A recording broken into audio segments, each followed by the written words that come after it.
Funding for To the Contrary provided by the E. Rhodes and Leona B. Carpenter Foundation, the Park Foundation, and the Charles A. Freoff Foundation. The women in the mafia and organized crime, their primary role is to indoctrinate this way of life into their children. They teach their children wrong from right, that you don't turn the other cheek, you slap the other cheek.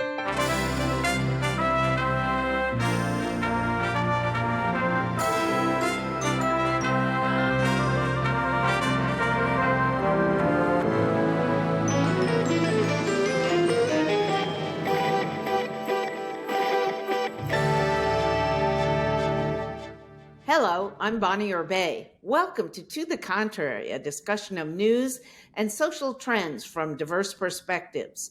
This week, if you thought the mafia was a quintessential boys' club, well, think again.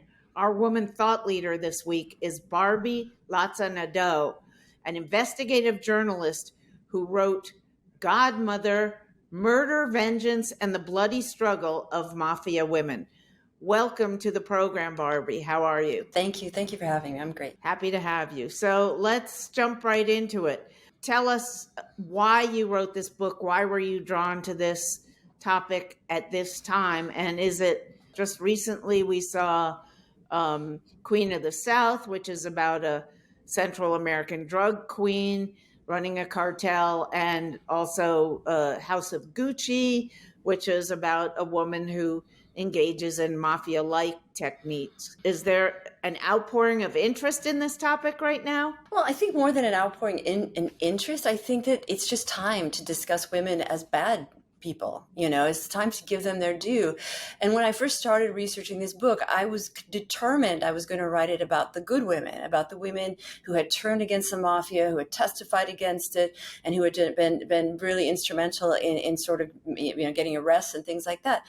But the bad women were so much more interesting. And I thought that they really underscored what the mafia is really like today. So I focused on them. You look at women's involvement by looking at women who kind of led some of the gangs. The first one you profile is quite a character. When you meet her, she's a senescent grandmother.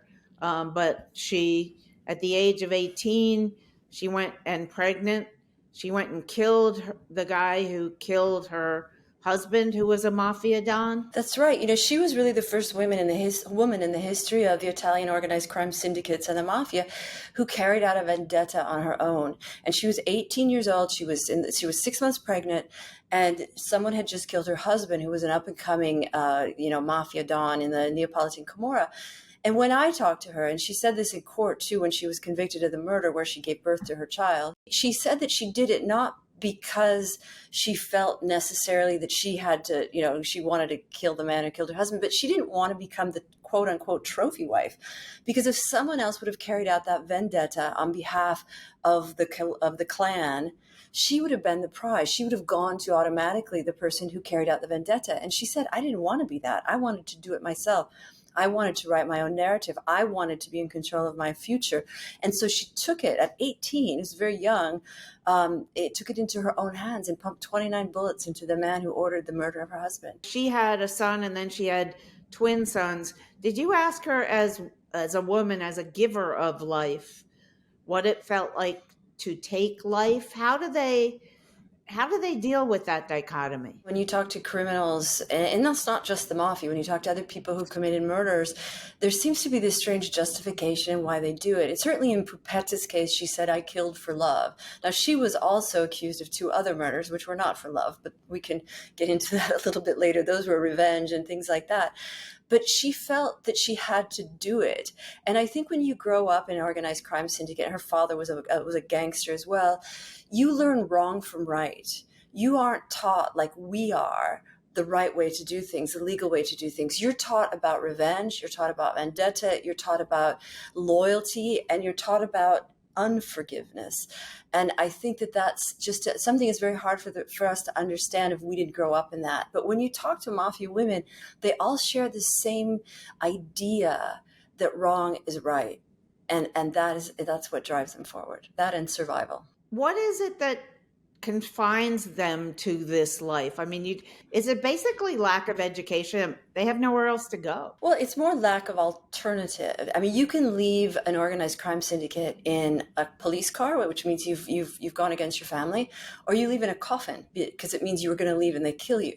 There just aren't alternatives. Now, if you think of someone like Pupetta Maresca, the woman who killed her husband's killer, had she gone out into the legitimate world, what does her resume say? 3 murders, some money laundering, some other aspects of her life. They're not exactly hireable outside of the criminal world, because if you grow up in a crime family, you're part of a crime family, you're complicit. Even your last name alone is enough to get people to always associate you with that. But they can't leave. That's more of the thing. They can't leave. If they leave, they have to go to police. They have to convince police that they're not just there to set a trap. They have to, every 4 years under witness protection, their case is studied again to make sure that they're still on the side of the law. And it's very difficult. And it's difficult for prosecutors to keep women and men, but especially women, to be collaborators with the law. Well, they can't leave if they stay in Italy, that's for sure. Could they go to Central America somewhere and start a new life? Was that ever an option for any of them? It's not an option because all of Italy's crime syndicates, especially the 'Ndrangheta, the Camorra, the Cosa Nostra, have infiltrated so many other countries, so they wouldn't be safe anywhere. They could possibly, if they had police protection, be placed in another country. We've seen big mafia turncoats be even in the United States, where they're given witness protection and the Italian government pays for their protection.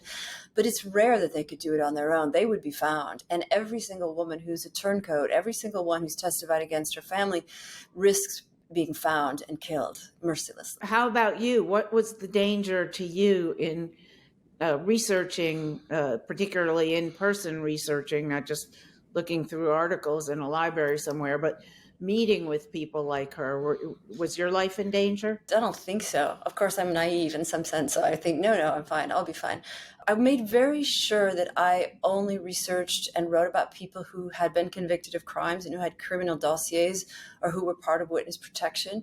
And I did that because Roberto Saviano, a very famous Italian journalist who wrote Gomorrah, in his book, which landed him a life sentence by the Camorra, and he lives under police protection, he named names. He made accusations against people who the law hadn't found yet. So I made a conscious decision to only report and try to seek out people who were already on a criminal dossier somewhere. And I think that definitely kept me probably safer. My previous book was about Nigerian gangs involved with the Camorra and sex trafficking of Nigerian women. And that was more dangerous because I was potentially robbing them of their chief money-making scheme. And my tires were slashed and my motorcycle was cut up and things like that. So I was in more danger then. This one, I felt that the women talked to me because they wanted people to understand their story. So I don't feel, knock on wood, I don't feel that there's any threat against me. You did talk to 2 younger women, though, who, you had to walk out on a roof on car cross, like a cargo bin that had made into a bridge, a roof from one house to another. And you talked to these 2 young women, and presumably they were still going to have to spend their life as drug runners and low-level mules for various mafia functions. They weren't afraid to talk to you? They were interesting women because I met them through an organization that was helping them get on their feet after they got out of prison. And the organization said, no, you can talk to these women. All of them are back in prison for drug offenses now. So they didn't make it on the clean side very long.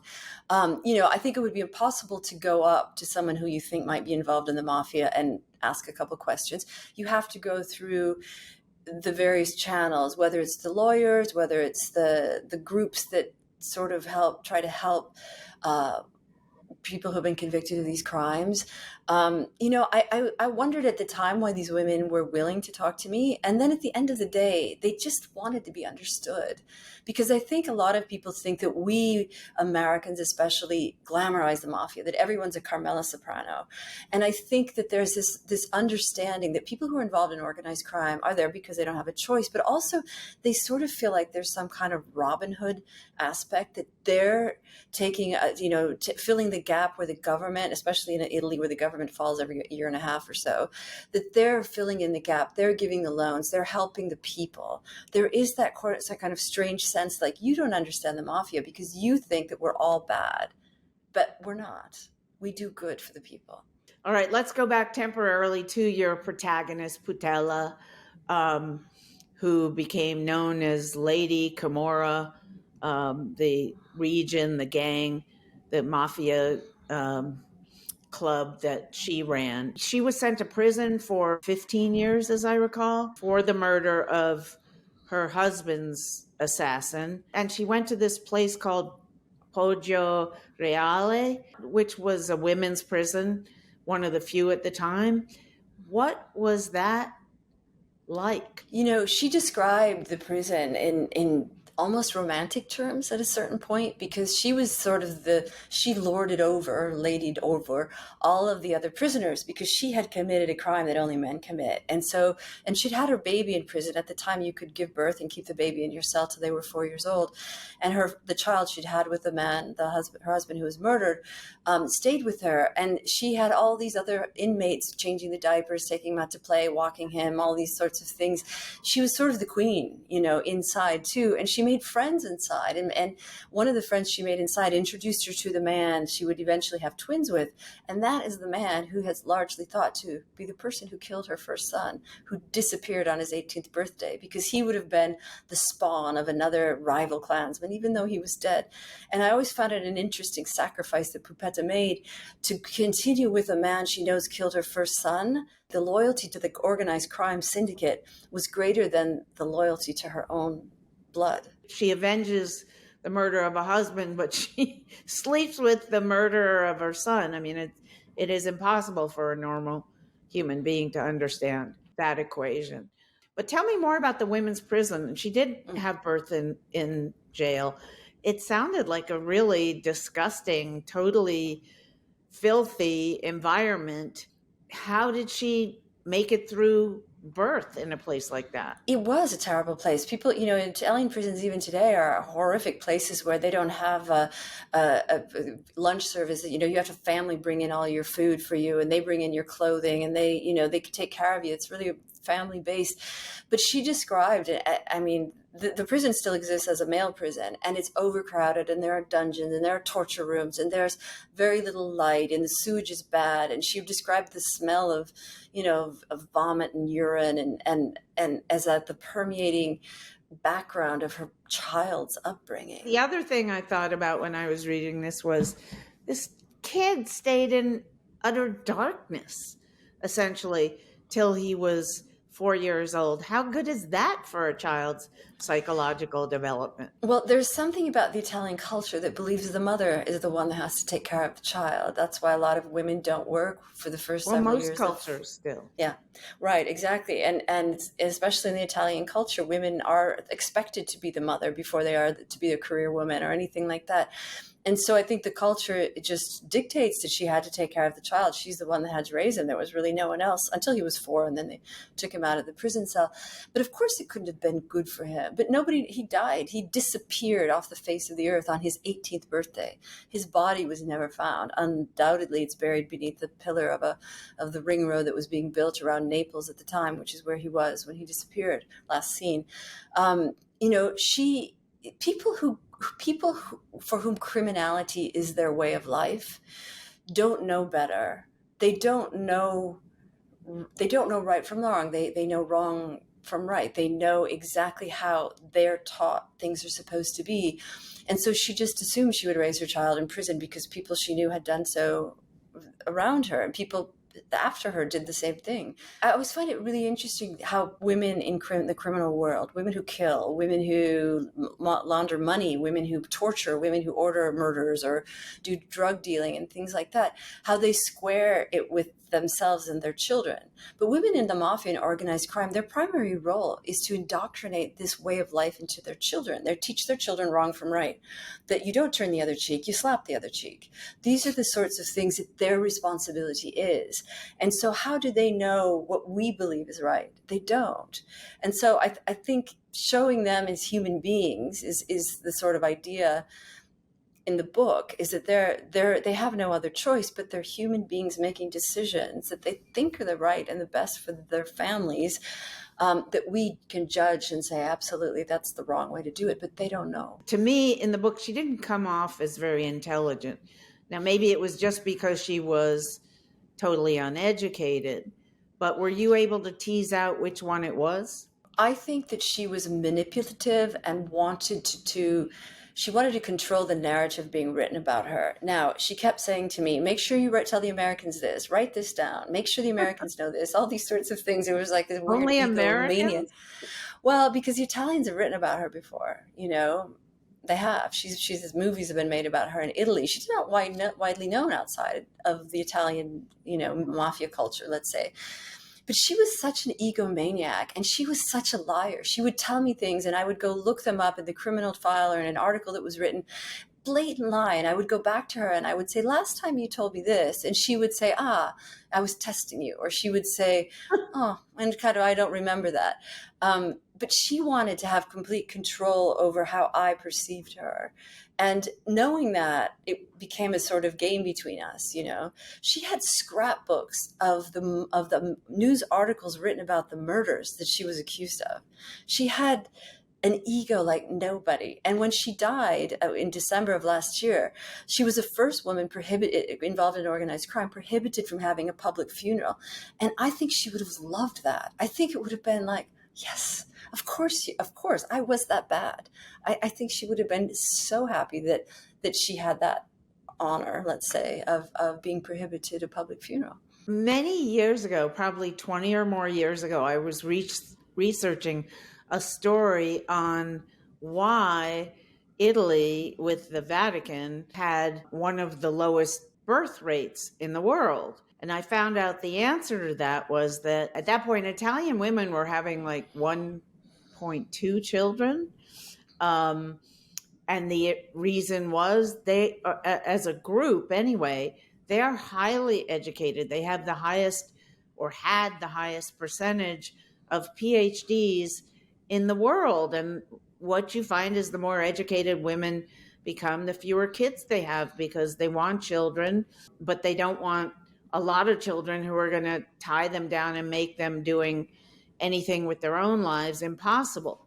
I was thinking about that as I read about these women consigned to drug running and prostitution and murder and violence. What is it about Italy that it can be a place for the highest concentration of educated women in the world, and then also the women of the mafia who are basically kept even more like mushrooms than the men are? These are two different Italys. The legal society in Italy and the illegal society in Italy are two very different worlds.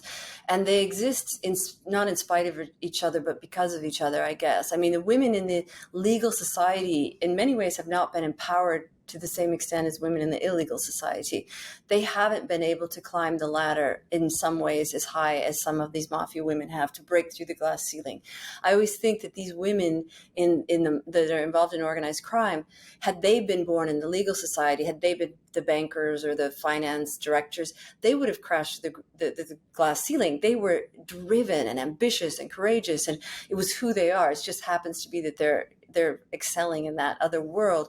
Women in Italy's legal society are very well educated, but they're very unemployed. If you look at the World Economic Forum's annual statistics on gender parity, Italian women there are very few middle managers. They're very educated, but they're not employable. And a lot of that has to do with if they're childbearing age. A lot of times you have to sign a resignation letter, because if you get pregnant when you're employed, the maternity rights are so generous in the country that the company doesn't want you. So you have to say, I'll quit if I get pregnant. All of that works against the empowerment of women in the legal society. Those constraints don't exist in the organized crime syndicate. So those women, when their men go to jail and they're given the reins of the organization or the clan or the family, they do really well. They're very vicious. They're very ambitious. And they're evil in many ways. They know exactly how to hurt the families that they've got vendettas against. They know exactly what's going to work the most in terms of causing the most damage to their enemies. But that is only true of a very small percentage of them who somehow managed to break through by some miraculous act like being 6 months pregnant and shooting a guy 29 times, right? Yeah, it isn't across the board. There's certainly a lot of women within organized crime syndicates that have a very, very low life, that are not given any power at all.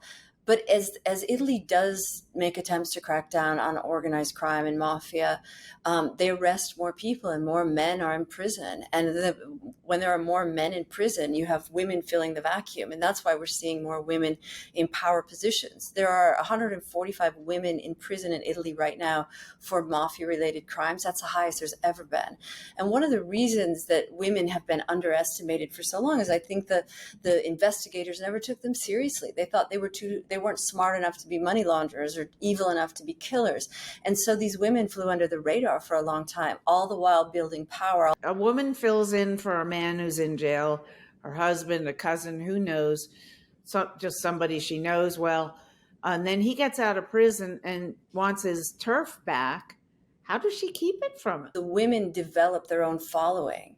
They prove themselves. They are natural leaders. They have built up the trust and loyalty among maybe other women and also among some of the younger men. And they say, okay, there's a woman especially who was involved in the dissemination of cocaine in Milan. One of the groups had infiltrated into Milan, and she was really good at it. Her nickname was Grandma Grandma Heroin, excuse me. I got my drug wrong. And she was notorious. And when the man got out of prison that she was replacing, he just said, you keep doing it. You're much better. You're making so much more money for the family than I was. So you stay in power.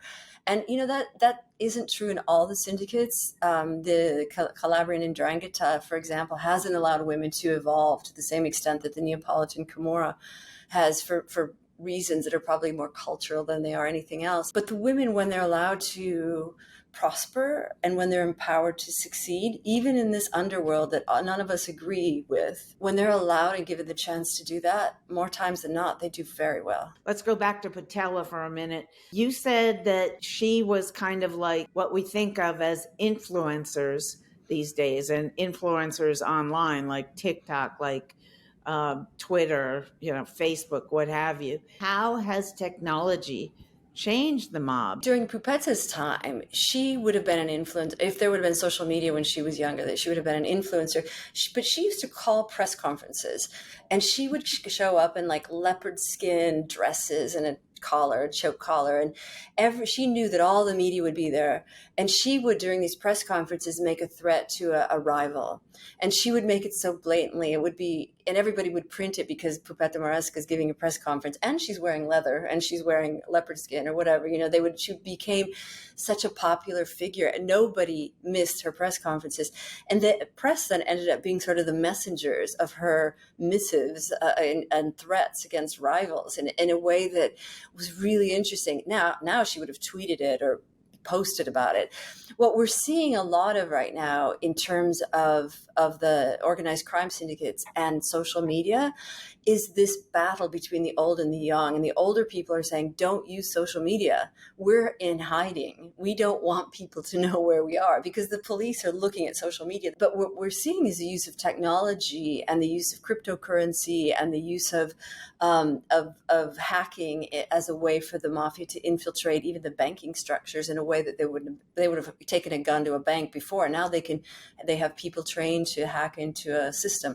And we see that with falsified documents. We see that especially with art, when you need the provenance. We see the falsification of art that the mafia has a great, a pretty big art trade, a stolen art trade, and they can legalize some of that and sell it because they are able to infiltrate the system where you keep track of those things. So we're seeing advancements in technology when it comes to organized crime. And a lot of times the women are much better at that as well. But I don't want to underestimate in any of this how devastating organized crime is to Italy. How many thousands of people's lives are lost, their livelihoods are lost because organized crime is allowed to continue at the rate that it is. Why has the government never been able to grab at least the top of the mob by the throat and put them in jail forever and break the system. There are two reasons for that. One is because of the instability in the government. If you have the government that falls every year and a half, and there's an election September 25th, again, no one's even keeping track anymore. These governments fall so quickly. You don't have a system in place that allows you to pass laws and policies that would allow you to really fight against organized crime. That's one aspect of it. The other aspect is the mafia has infiltrated every aspect of society. They're investigators, the police, the judges, the government itself. And so when you've got heavy mafia infiltration and influence from within, it's very, very hard then to fight it. And in another sense, a lot of times, if you know the police are investigating and surveilling all the time organized crime syndicates, the minute they chop off the top or get rid of the middle, they're going to lose their ability to do surveillance. And so maybe it's not important to get the guy that's running the drugs from A to B. But if they're watching what's happening there, they can stop a huge shipment at the port. And you see those sorts of big arrests lots of times. And that's because they allow the other entities to continue so that they can surveil them. And then they can make the bigger, then they can stop the arms from coming in. They can stop the drugs from coming in. To wipe out organized crime and mafia in Italy would be a gigantic task. And I don't think there's the manpower, and I don't think there's the will to do it. All right. Thank you so much, Barbie Latza Nadeau, author of Godmother. And thank you for talking to us about this, and best of luck with the book. That's it for this edition. Please follow me on Twitter and visit our website, pbs.org/to the contrary. And whether you agree or think to the contrary, see you next week. Funding for To the Contrary provided by the E. Rhodes and Leona B. Carpenter Foundation, the Park Foundation, and the Charles A. Frioff Foundation. For a transcript or to see an online version of this episode of To the Contrary, please visit our PBS website at pbs.org/to the contrary. Be more PBS.